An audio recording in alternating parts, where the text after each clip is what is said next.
Marc-Olivier Fogiel. Avec Guy Birenbaum, tous les jours à cette heure-là pour parler web. Bonjour Guy. Bonjour tout le monde. Les fameuses soupes Campbell sont au cœur d'une polémique sur le web américain et canadien. Ouais, tout le monde connaît les soupes Campbell depuis qu'Andy Warhol, le pape du pop art, les a immortalisées en peignant 32 toiles avec 32 boîtes de soupes Campbell. C'était en 1962, mais c'est évidemment pas pour ça que ces soupes font l'objet d'une polémique aujourd'hui sur le web qui va du Canada aux États-Unis. Alors c'est parce que Campbell se met au halal au Canada. Et oui, des blogueurs hyper conservateurs américains menés par une passionnariat, la redoutable Pam Geller, se déchaînent contre Campbell depuis que la multinationale a décidé de commercialiser une quinzaine de soupes halal au Canada. Alors présentez-nous cette Pam Geller. Alors on la connaît peu en Europe, cette New-Yorkaise de 52 ans est probablement la plus virulente des web militants anti-islam aux États-Unis. C'est sur Internet qu'elle s'est fait connaître. Elle a lancé sur Facebook un groupe nommé Stop Islamization of America et elle rédige des billets au vitriol sur un blog très fréquenté qui s'appelle The Atlas Shrugs. Elle a été la première à dénoncer ce qu'elle avait appelé la mosquée de Ground Zero,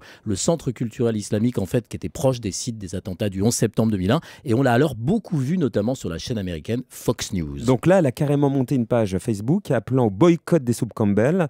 Elle est contre la nourriture halal donc. Eh ben non, son problème c'est pas le halal, c'est que les soupes sont déclarées halal par une filiale canadienne de la Société islamique d'Amérique du Nord, ça s'appelle ISNA en anglais, et Pamela Geller accuse ISNA d'être liée au cercle islamique intégriste dont le Hamas et les frères musulmans. Des groupes répertoriés au Canada comme organisations terroristes.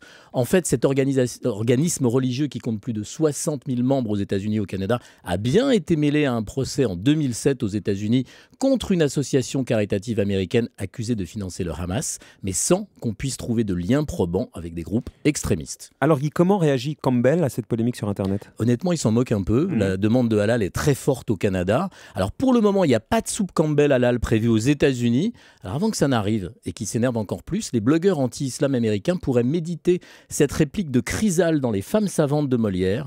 Je vis de bonne soupe et non de beau langage. Merci Guy Birenbaum. Allez, à demain.